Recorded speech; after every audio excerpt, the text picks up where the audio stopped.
नमस्कार विद्यार्थी मित्रांनो, माझं नाव राहुल चव्हाण. महाराष्ट्राचा भूगोल हे पहिलं आज आपलं लेक्चर असेल. अगोदर आपलं स्ट्रॅटेजी लेक्चर झालेलं आहे. तर हे लेक्चर करायच्या अगोदर तुम्ही पहिल्यांदा आपलं जे काही स्ट्रॅटेजी सेशन झालेलं आहे ते स्ट्रॅटेजी सेशन थोडंसं व्यवस्थितपणे बघून घ्या. त्याच्यानंतरच तुम्हाला कळेल की कशा पद्धतीचे क्वेश्चन्स विचारले जातात, कशा पद्धतीचे प्रश्न येतात आणि कशा पद्धतीने अभ्यास करायला पाहिजे हे आपल्याला समजेल. ठीक आहे, तर आजच्या सेशनला चालू करूया. तर सेशनला चालू करण्याच्या अगोदर पहिल्यांदा हे समजून घेऊया की महाराष्ट्राची जी काही निर्मिती आहे ती कशी झाली, कधी झाली. आता महाराष्ट्राची निर्मिती जी झाली ती 1 मे 1960 रोजी झाली. लक्षात ठेवा, बॉम्बे पुनर्रचना कायदा हा केंद्र शासनाने आणला आणि त्याच्यानुसार महाराष्ट्राची स्थापना झाली. मग 1 मे 1960च्या अगोदर काय होतं? 1 मे 1960च्या अगोदर महाराष्ट्र हा एक द्वैभाषिक राज्याचा एक भाग होता. लक्षात ठेवा, ज्याच्यामध्ये गुजरात, सौराष्ट्र, महाराष्ट्र हे असे एकत्र राज्य होते आपण म्हणू शकतो. आणि 1960ला बेसिकली काय म्हणूया आपण की जे काय महाराष्ट्रामधले जे काय चळवळी झाल्या त्या चळवळीला यश आलं आणि चळवळी झाल्यानंतर केंद्र शासनाने 2 राज्य केले. त्याच्यामध्ये महत्त्वाचं राज्य गुजरात आणि महाराष्ट्र आपण हे म्हणू शकतो. आणि महाराष्ट्र जेव्हा निर्मित झाला तर त्याच्याबरोबर काय होतं की महाराष्ट्राची राजधानी ही मुंबईच असायला पाहिजे असा हट्ट आपल्या क्रांतिकारी किंवा चळवळीकारांचा होता. लक्षात ठेवा, त्याच्यामुळं मराठी भाषिकांचा जो काही स्वातंत्र्य महाराष्ट्र आणि मुंबई महाराष्ट्रातच राहिली पाहिजे यासाठी जे काही संयुक्त महाराष्ट्र चळवळ झाली होती त्याच्यातून राज्याची निर्मिती झालेली आहे. लक्षात घ्या. ठीक आहे, आता महाराष्ट्राचं स्थान, विस्तार आणि सीमा जर बघायला गेलं तर महाराष्ट्र, लक्षात ठेवा, जे काही गोलार्धाचं स्थान बघूया आपण किंवा भारत जो आहे तो भारत कोणत्या गोलार्धामध्ये आहे किंवा भारत कोणत्या ठिकाणी आहे तर हा उत्तर पूर्व गोलार्धात आहे. लक्षात घ्या, कुठं आहे? उत्तर पूर्व गोलार्धात. आता उत्तर पूर्व गोलार्धाचा अर्थ काय आहे? समजा आता हे जर काही पृथ्वी आहे तर या पृथ्वीला आपण भागू शकतो अक्षवृत्त आणि रेखावृत्तामध्ये, बरोबर. आता हा काय तुमचा हा विषुववृत्त आहे आणि हे तुमचं 0 डिग्री आहे. लक्षात ठेवा, ज्याला आपण प्राईम मेरिडियन म्हणतो, बरोबर आहे. ह्याच्यामुळे काय झालेलं आहे की पृथ्वी 4 भागांमध्ये विभागली गेलेली आहे. म्हणजे बघा, हा पूर्वचा भाग, हा पश्चिमेचा भाग आणि हा उत्तरेचा भाग आणि हा दक्षिणेचा भाग. आणि जर काही भारताचं जर स्थान बघायला गेलं तर भारत कुठेतरी इथं आहे. भारत ह्या ठिकाणी आहे. लक्षात ठेवा, अशा ठिकाणी भारत आहे. म्हणजे तो कुठं आहे? उत्तरमध्ये आहे पण पूर्वेला आहे. लक्षात ठेवा, म्हणजे उत्तर पूर्व गोलार्धात मध्ये आहे. उत्तर पूर्व गोलार्धात असून पण आता महाराष्ट्र नेमकं भारतामध्ये कुठं आहे तर महाराष्ट्र भारताच्या पश्चिम मध्य भागात आहे. कुठं आहे? पश्चिम मध्य भागामध्ये, जो ऍक्च्युली दख्खनचा जो काही पठार आहे, दख्खनच्या पठारावरती महाराष्ट्राचं आपण काय म्हणूया स्थान आहे किंवा त्याची जी काय आता सध्याची जी स्थिती आहे, स्थान जो आहे तो पश्चिम मध्य भागात वसलेलं असं एक राज्य आहे. लक्षात ठेवा. जर काय त्याचा अक्षवृत्तीय विस्तार जर बघायला गेलं तर अक्षवृत्तीय विस्तार कसा आहे याचा? अक्षवृत्तीय तर 15 डिग्री आणि 44, 15 अंश 44 मिनिट, ह्याला काय म्हणायचं आपल्याला? मिनिट म्हणायचं. लक्षात ठेवा, 15 अंश आणि 44 मिनिट उत्तर आणि अक्षांश ते 22 डिग्री 6 मिनिट उत्तर अक्षांश, अशा पद्धतीनं अक्षवृत्तीय विस्तार आहे. जर काय रेखावृत्तीय विस्तार बघायला गेलं तर बघा 72 डिग्री 36 मिनिट असं पूर्व रेखांश आहे, तर 80 डिग्री 54 मिनिट पूर्व रेखांश असा आहे. लक्षात ठेवा. तर हे तुम्हाला तोंडपाठ पाहिजे. तोंडपाठ काय असणं अपेक्षित आहे? हे जे काय तुम्हाला 2 अक्षवृत्तीय विस्तार आहे आणि रेखावृत्तीय विस्तार आहे हे दोन्ही पण तुम्हाला पाठ पाहिजे. लक्षात ठेवा. ठीक आहे, कारण का आयोग तुम्हाला अशाच पद्धतीने प्रश्न विचारणार आहे की अक्षवृत्तीय आणि रेखावृत्तीय विस्तार महाराष्ट्राचा किती आहे, अशा पद्धतीने प्रश्न विचारले जातील. आता महाराष्ट्राचं जर काही क्षेत्रफळ बघायला गेलं तर महाराष्ट्राचं क्षेत्रफळ 3,07,713 चौरस किलोमीटर आहे. किती आहे? 3,07,713 चौरस किलोमीटर आहे. आणि भारताच्या एकूण क्षेत्रफळापैकी त्याचा भाग किती येतो तर जवळजवळ 9.36% भाग हा कशाचा आहे तर महाराष्ट्रानं व्यापलेला आहे. लक्षात घ्या. तर क्षेत्रफळानुसार जर काय महाराष्ट्राचा क्रमांक जर बघायला गेलं तर क्षेत्रफळानुसार महाराष्ट्राचा क्रमांक 3रा लागतो. लक्षात घ्या. तर पहिलं कोणतं राज्य आहे तर पहिलं राज्य आहे राजस्थान, दुसरं आहे मध्य प्रदेश आणि तिसरं जे लागतं ते म्हणजे महाराष्ट्राचं आहे. लक्षात घ्या. मग चौथा कोणता आहे? चौथा आहे उत्तर प्रदेश. उत्तर प्रदेशचा क्रमांक 4 लागतो क्षेत्रफळानुसार जर काय बघायला गेलं तर. ठीक आहे. आणि जर काय आकार बघायला गेलं तर आकार कसा आहे? त्रिकोणीकार आकार आहे. लक्षात ठेवा, त्रिकोण सारखा आहे. तर याच्यामध्ये बघायला गेलं तर पाया कोकणात पश्चिमेकडे आहे आणि तर टोक पूर्वेकडे गोंदियाकडे आहे, लक्षात घ्या. ठीक आहे. तर याची लांबी, आणि आता ही लांबी पण बरेच वेळेला प्रश्न विचारून गेलेले आहेत, आयोगाने प्रश्न याच्यावरती विचारलेले आहेत. तर याची लांबी आणि रुंदी बघा. पूर्व पश्चिम लांबी किती आहे? 800 किलोमीटरची. आणि उत्तर दक्षिण रुंदी किती आहे? तर 720 किलोमीटरची. म्हणजे पूर्व पश्चिम जे आहे, पूर्व पश्चिम हे सगळ्यात जास्त आहे आणि दक्षिण उत्तर जे आहे ते सगळ्यात कमी आहे, लक्षात घ्या. बरोबर आहे. म्हणजे पूर्व पश्चिम किती असणार आहे? 800 किलोमीटर आणि उत्तर दक्षिण किती असणार आहे? 720 किलोमीटरचं ह्याचं आपण म्हणूया लांबी आणि रुंदी आहे. ठीक आहे. आता महाराष्ट्राच्या शेजारील सीमा कोणकोणत्या आहेत लक्षात घ्या. सीमावरती प्रश्न विचारले जातील. सीमा आणि राज्य कोणकोणती आहेत त्याच्यावरती प्रश्न विचारले जातील. तर उत्तरेस जर बघायला गेलं तर उत्तरेस बघा, इथं मध्य प्रदेश आहे. कोणतं राज्य आहे? तर उत्तरेस मध्य प्रदेश आहे, हे पाठ करायचं आहे. पूर्वेस काय आहे? पूर्वेस तर छत्तीसगड आहे. जर पूर्वेकडे गेला, गडचिरोली गोंदियाच्या साईडला जर गेला तुम्ही, तर तुम्हाला काय दिसेल? तुम्हाला छत्तीसगडची सीमा लागेल. छत्तीसगड ह्या राज्याची तुम्हाला सीमा लागेल. आग्नेयेस जर गेला तर तुम्हाला तेलंगणा हे राज्य लागेल. दक्षिणेस जर गेला तर कर्नाटक, तुम्हाला कर्नाटक राज्य लागेल आणि नैऋत्यस गोवा हे राज्य लागेल. मग वायव्येस काय आहे? वायव्येस बघा, इथं गुजरात आहे आणि इथं तुम्हाला दादर नगर हवेली हे तुम्हाला केंद्रशासित प्रदेश पण लागेल. सो गुजरात आणि केंद्रशासित प्रदेश कुठले कुठले आहेत? तर हे गुजरात आणि दादरा नगर हवेली वायव्येस आहेत, लक्षात घ्या. तर हे पण तुम्हाला तोंडपाठ पाहिजे. आणि जेव्हा तुम्ही अभ्यास करत असता तेव्हा अभ्यास करताना एक गोष्ट करायची आहे तुम्हाला, की तुमचा जो काही नकाशा आहे, कोणताही नकाशा वापरत असाल तर तो नकाशा समोर ठेवायचा आहे. आणि समोर नकाशा असल्यानंतर तुम्हाला तुमच्या हातामध्ये हायलायटर पाहिजे आणि त्या हायलायटरनं काय करायचं आहे? ह्या गोष्टी तुम्हाला मार्किंग करायचे आहेत, हे लक्षात घ्या. ठीक आहे. आता जर काही मध्य प्रदेशचा विचार केला, मध्य प्रदेश ह्या राज्याला महाराष्ट्राच्या कोणत्या जिल्ह्यांच्या सीमा लागतात ह्या गोष्टी बघायच्यात आपल्याला, की कोणत्या राज्याला कोणकोणत्या सीमा लागतात हे सुद्धा आपल्याला माहीत असणं अपेक्षित आहे. तर इथं बघायला गेलं तर बघा आता कोणकोणत्या आहेत? नंदुरबार, धुळे, जळगाव, बुलढाणा, अमरावती, नागपूर, भंडारा, गोंदिया अशी 8 राज्य आहेत किंवा अशी 8 जिल्हे आहेत.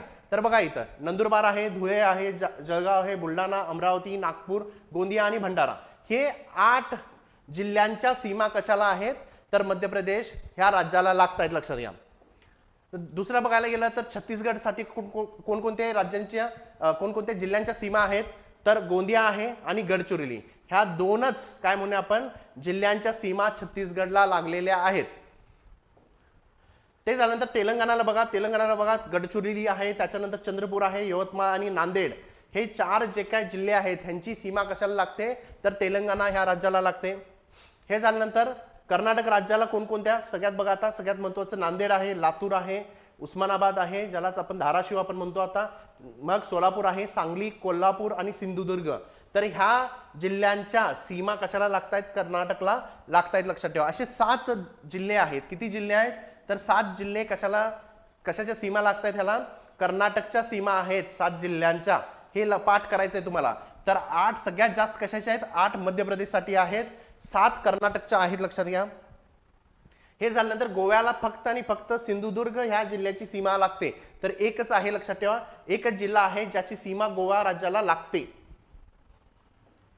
आता हे झाल्यानंतर गुजरात बघा, गुजरातला बघा की पालघर आहे, नाशिक आहे, धुळे आहे, नंदुरबार म्हणजे 4 जिल्ह्यांच्या सीमा गुजरात ह्या राज्याला लागतायत. आता अशा प्रकारे जर बघायला गेलं तर महाराष्ट्राचे जे काही 20 जिल्हे आहेत, किती जिल्हे? असे 20 जिल्हे आहेत ज्यांची सीमा इतर राज्यांना लागून आहे. तर हे सुद्धा तुम्हाला पाठ असणं अपेक्षित आहे. पण सगळ्यात जास्त जिल्ह्यांची सीमा कुठल्या राज्याला आहे? तर ते आहे मध्य प्रदेश. तर हे तुम्हाला पाठ पाहिजे. किती आहेत? 8 आहेत आणि सगळ्यात कमी आहे ते म्हणजे गोवासाठी किती आहेत? तर एकच जिल्ह्याची सीमा गोवा राज्याला लागते. ठीक आहे. बघा आता सलग 2 राज्यांना सीमा लागून असलेले 7 जिल्हे कोणकोणते आहेत? तर बघा 7 जिल्हे जे आहेत 2 राज्यांच्या सीमा ह्याला लागतायत. आता कोणकोणते आहेत? पहिला आहे नंदुरबारला कोणाकोणा सीमा आहे? तर गुजरात आणि मध्य प्रदेश. परत इथं काय ठेवायचंय तुम्हाला समोर? परत इथं तुम्हाला महाराष्ट्राचा नकाशा समोर ठेवायचा आणि बघायचा आहे. नंदुरबार बघितलं की नंदुरबार कशाला? गुजरात आणि मध्य प्रदेशला आहे. हे झाल्यानंतर धुळे आहे, परत धुळ्याला सुद्धा गुजरात आणि मध्य प्रदेशच्या सीमा लागतायत. गोंदिया आहे, मध्य प्रदेश मध्य प्रदेश, परत छत्तीसगड आहे, गडचिरोलीला छत्तीसगड, परत तेलंगणा नांदेड, तेलंगणा आणि कर्नाटक सिंधुदुर्ग, कर्नाटक व गोवा, आणि पालघरला गुजरात आणि दादरा नगर हवेली हे जिल्हे आहेत, लक्षात ठेवा. ह्या जिल्ह्यांच्या सीमा बघायला गेलं तर 2-2 जिल्ह्यांच्या आहेत. चला आता महाराष्ट्राच्या नैसर्गिक सीमा कोणकोणत्या आहेत आता हे बघायचं आहे. आता ह्याच्यामध्ये बघा, ह्याच्यामध्ये सुद्धा एखादा प्रश्न विचारला जाऊ शकतो. तर पश्चिमेला जर गेला तर पश्चिमेला काय आहे, तर अरबी समुद्र आहे. तर ह्याच्यामध्ये गफलत नाही करायची, बरेच विद्यार्थी गफलत करतात, लक्षात ठेवा. बंगालची खाडी आणि अरबी समुद्र गफलत नाही करायची. बरेचसे विद्यार्थी, मला माहिती आहेत माझे विद्यार्थी काय आहेत ज्यांनी गफलत केलेली आहे. तर उत्तरेकडे जर गेला तर उत्तरेकडे म्हणजे कुठं जायचं आहे तुम्हाला, नंदुरबार धुळ्याकडे जायचं आहे. तर तिकडे गेला तर सतपुडा पर्वत रांगा आहेत व गाविलगड टेकड्या आहेत, लक्षात ठेवा. हे अमरावतीमध्ये गाविलगड टेकड्या येतात. म्हणजे कुठं जातोय आपण, उत्तरेला जातोय. जर काय महाराष्ट्राचा नकाशा बघितला तर कुठं जाताय तुम्ही, तर इकडच्या बाजूला जाताय. ठीक आहे. तर कोणकोणत्या आहेत, हे सतपुडा रांगा आणि गाविलगडच्या टेकड्या आहेत. जर काय तुम्ही वायव्यला जर गेला तर वायव्यला बघा की गाळना टेकड्या आहेत. कुठं आहेत, तर इथं आहेत, लक्षात ठेवा. ह्या धुळे आणि नंदुरबार मध्ये आहेत आणि सातमाळ्याच्या रांगा आहेत. ठीक आहे. हे सुद्धा पाठ पाहिजे. त्याच्यामुळे मी सांगतोय की तुम्हाला काय करायचं आहे, नकाशा समोर घेऊन बसायचा आहे. नकाशामध्ये ह्या सगळ्या गोष्टी लिहून घ्यायच्या आहेत किंवा जनरली तुम्ही काय करायचं, हायलाईट करून घ्यायचं आहे. जर काय तुम्ही पूर्वेकडे गेला तर पूर्वेकडे बघा, इथं जायचं आहे तुम्हाला. पूर्वेकडे काय दिसणार तुम्हाला, चिरोल, भामरागड, सुरजागड डोंगर हे तुम्हाला दिसतील, जे गडचिरोलीमध्ये आहेत. ठीक आहे. तर ईशान्येकडे जर गेला तर दरकेसा टेकड्या आहेत गोंदियामध्ये. बघा इथं काय काय येतं तुम्हाला, इथं दरकेसा येईल, नंतर चिरोल रांगा येईल, नंतर भामरागड येईल, ते झाल्यानंतर सुरजागड. बरोबर, ह्या रांगा तुमच्याकडं येणार आहेत. तर हे अशा पद्धतीने थोडेसे शॉर्ट फॉर्म करायचे आहेत आणि शॉर्ट फॉर्म करून तुम्हाला काय करायचं आहे, पाठ करायचं आहे. जर काय दक्षिणेकडे गेला तर तेरेखोल नदी येणार आहे. इथं काय येणार आहे, तेरेखोल नदी आणि हिरण्यकेशी नदी ह्या नद्या येणार आहेत. तर ह्या काय झाल्या, तुमच्या नैसर्गिक सीमा झाल्या, लक्षात ठेवा. ठीक आहे. आता प्रशासकीय विभाग जर काय बघायला गेलं तर प्रशासकीय विभाग, तर महाराष्ट्रामध्ये किती प्रशासकीय विभाग आहेत, तर प्रशासकीय विभाग हे 6 आहेत. आता ह्या जो काही तक्ता दिलेला आहे, ह्या तक्त्यावरती एखादा प्रश्न विचारल्याची शक्यता भरपूर जास्त आहे. त्याच्यामुळे हा तक्ता जेवढा जास्तीत जास्त चांगला करता येईल तेवढ्या जास्तीत जास्त चांगला करून घ्यायचा आहे. तर बघा, सगळ्यात मोठा जर काय प्रशासकीय विभाग बघायला गेलं तर छत्रपती संभाजीनगर आहे. तर याचं मुख्यालय कुठे आहे, छत्रपती संभाजीनगरमध्ये. तर ह्याच्यामध्ये सगळ्यात जास्त जर काही जिल्हे कोणते येत आहेत, तर 8 जिल्हे आहेत, लक्षात ठेवा. सर्वाधिक जिल्हे किती कोणत्या प्रशासकीय विभागामध्ये आहेत, तर छत्रपती संभाजीनगरमध्ये आहेत. आणि त्याच्यामध्ये जर काय तालुके, जर आता हे जे काय आकडे दिलेले आहेत ह्या ब्रॅकेटमध्ये, तर ते काय आहेत, तालुके आहेत, लक्षात ठेवा. हे आहेत तालुके. तर हे लक्षात घ्यायचं आहे परत. आणि पण प्रश्न शक्यतो कशावरती विचारला जाईल, की कोणत्या प्रशासकीय विभागामध्ये सगळ्यात जास्त जिल्हे आहेत, तर तो आहे छत्रपती संभाजीनगर. आता सगळ्यात जास्त 8 जिल्हे आहेत. त्याच्यामध्ये बघा, छत्रपती संभाजीनगर, जालना, परभणी, हिंगोली, नांदेड, लातूर, धाराशिव आणि बीड हे 8 जिल्हे येतात. आणि क्षेत्रफळाच्या दृष्टिकोनातूनच मोठा आहे, लक्षात ठेवा. आणि 8 जिल्हे पण आहेत. आता क्षेत्रफळानुसार सर्वात मोठा पण आहे, किती आहे, 64,813 चौरस किलोमीटर आहे. किती क्षेत्रफळ याचं आहे. दुसरा जो काही विभाग आहे तो आहे नाशिक विभाग. याचं मुख्यालय नाशिकमध्ये आहे. तर ह्या नाशिक विभागामध्ये टोटल किती जिल्हे येतात, तर 5 जिल्हे येतात. एकूण 5 जिल्हे येतात. आणि तालुका किती आहेत, तर 54 तालुके आहेत.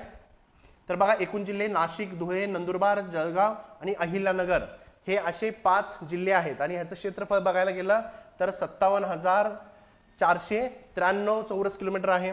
तर पुण्यामध्ये बघा, पुणे जे काही प्रशासकीय विभाग आहे, मुख्यालय परत पुणे आहे. पण पुण्यामध्ये किती जिल्हे येतात, पुण्यामध्ये जिल्हे येतात ते म्हणजे 5. आणि किती तालुके आहेत, तर 58 तालुके आहेत. तर याच्यामध्ये पुणे, सातारा, सांगली, सोलापूर आणि कोल्हापूर हे 5 जिल्हे आहेत. आणि ह्यांचं जे काही क्षेत्र आहे ते 57,275 चौरस किलोमीटर आहे. नंतर आहे नागपूर. नागपूरमध्ये बघा, नागपूरमध्ये 6 टोटल जिल्हे येतात. किती जिल्हे येतात, तर 6. आणि ह्याच्यामध्ये 64 तालुके आहेत. तर ह्याच्यामध्ये कोणकोणते जिल्हे, नागपूर, भंडारा, गोंदिया, वर्धा, चंद्रपूर आणि गडचिरोली हे काय येतात, हे एकूण जिल्हे येतात. एकूण जिल्हे 6 आहेत. म्हणजे सर्वाधिक जास्त बघा कुठं आहे, छत्रपती संभाजीनगर. हे झाल्यानंतर नाशिक, पुणे आणि अमरावती सगळ्या यांच्यामध्ये 5-5 जिल्हे आहेत. नागपूरमध्ये 6 विभाग, नागपूर विभागामध्ये फक्त 6 जिल्हे येतात. आणि ह्याच्यामध्ये ह्याची जी काय क्षेत्रफळ आहे ते 51,336 क्षेत्रफळ आहे. नंतर येतो अमरावती. अमरावतीमध्ये परत किती जिल्हे आहेत, तर 5 जिल्हे आहेत लक्षात ठेवा. आता ह्याच्यामध्ये एकूण जे काही जिल्हे आहेत कोणकोणते, अमरावती, अकोला, बुलढाणा, वाशिम आणि यवतमाळ. आणि ह्याच्यामध्ये क्षेत्रफळ किती आहे, क्षेत्रफळ बघा 46,026 चौरस किलोमीटर क्षेत्रफळ आहे. नंतर आहे कोकण. कोकण मुंबई हे मुख्यालय आहे आणि कोकणामध्ये 7 जिल्हे येतात लक्षात ठेवा. किती जिल्हे येतात, 7 जिल्हे. पण प्रशासकीय दृष्टिकोनातून बघायला गेलं, क्षेत्रफळानुसार बघायला गेलं तर सर्वात छोटा काय आहे हा विभाग आहे लक्षात ठेवा, सर्वात लहान. सो 30,728 चौरस किलोमीटर ह्याचं काय आहे, क्षेत्रफळ आहे. मग ह्याच्यामध्ये कोणकोणते जिल्हे येतात बघा, पालघर, ठाणे, मुंबई उपनगर, मुंबई शहर, रायगड, रत्नागिरी आणि सिंधुदुर्ग. म्हणजे कोकण पट्ट्याला लागणारे सगळेच्या सगळे जिल्हे आठवायचे तुम्हाला, ठीक आहे. आणि ते जिल्हे पाठ करायचे. पण आता ह्याच्यामध्ये बघा काय काय प्रश्न विचारला जाऊ शकतो. क्षेत्रफळानुसार सर्वात जास्त मोठा जिल्हा कोणता, तर आहे छत्रपती संभाजीनगर. सर्वात लहान कोणता आहे, तर कोकण हा सर्वात लहान प्रशासकीय विभाग आहे लक्षात ठेवा. सगळ्यात जास्त जिल्हे कोणत्या ह्याच्या विभागामध्ये आहेत, तर परत छत्रपती संभाजीनगर. 2 नंबरचं कोणतं आहे, तर कोकण विभाग येतो लक्षात ठेवा. 3 नंबर जर बघायला गेले तर नागपूर. आणि इतर बाकी 3 विभागामध्ये, 3 प्रशासकीय विभागामध्ये एकूण 5-5 असे जिल्हे येतात, ठीक आहे. तर आता हा जो काही नकाशा आहे, हा नकाशा तुम्हाला बघायचा आहे. बघा इथं आता बघा, हा जो काही भाग आहे हा कशाचा आहे, तर हा येतो तुमचा कोकण विभाग, बरोबर. कोकण विभाग येतो, ज्याच्यामध्ये बघा आता पालघर, ठाणे, रायगड, रत्नागिरी, सिंधुदुर्ग, मुंबई आणि मुंबई शहर आणि मुंबई उपनगर असे इथं 7 टोटल काय येणार आहेत तुमचे जिल्हे येणार आहेत. तर हे झाल्यानंतर बघा, हा जो काही विभाग आहे हा आहे नाशिक विभाग, बरोबर आहे. हा आहे नाशिक विभाग. आता नाशिक विभागामध्ये किती येतात बघा, एकूण याच्यामध्ये 5 येतात, नंदुरबार, धुळे, जळगाव, नाशिक आणि नगर और अहिल्यानगर. नंतर येतो हा तुमचा पुणे विभाग. पुणे विभागामध्ये बघा कोल्हापूर आहे, सांगली, सातारा, सोलापूर आणि पुणे. हे झाल्यानंतर छत्रपती संभाजीनगर सर्वात मोठा प्रशासकीय विभाग आहे क्षेत्रफळानुसार आणि सर्वात जास्त जिल्हे सुद्धा ह्या विभागामध्ये येतात. छत्रपती संभाजीनगर, जालना, बीड, परभणी, हिंगोली, नांदेड, लातूर आणि धाराशिव, बरोबर. आता हा जो आहे याच्यामध्ये बघा बुलढाणा, अकोला, अमरावती आहे, वाशिम, यवतमाळ. आणि हे झाल्यानंतर नागपूर विभाग येतो. नागपूरमध्ये बघा, नागपूरमध्ये वर्धा, नागपूर तर आहे, वर्धा, चंद्रपूर, भंडारा, गोंदिया आणि गडचिरोली असे 6 एकूण जिल्हे येतात कशामध्ये, नागपूर विभागामध्ये, ठीक आहे.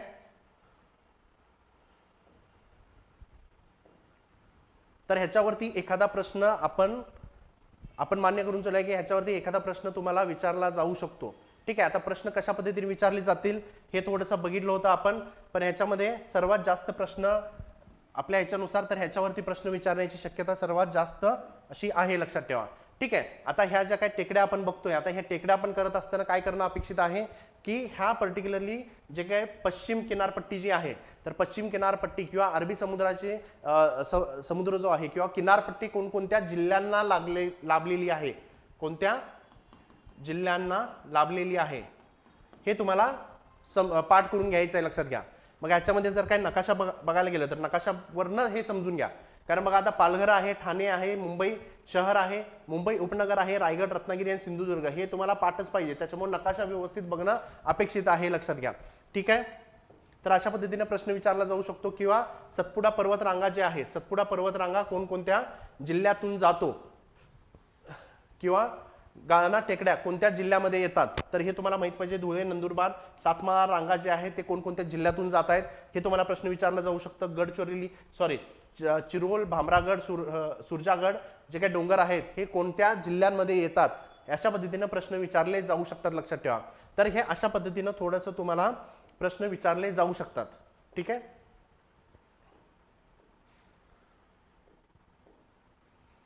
ठीक आहे. तर हे होतं महाराष्ट्राचं स्थान, सीमा कोणकोणत्या आहेत आणि विस्ताराबद्दलची माहिती, ठीक आहे. पुढच्या लेक्चरमध्ये आपल्याला बघायचं आहे की पुढच्या लेक्चरमध्ये आपण बाकीचे महाराष्ट्राचे जे काही प्राकृतिक विभाग आहेत त्या प्राकृतिक विभागावरती आपल्याला चर्चा करायची आहे.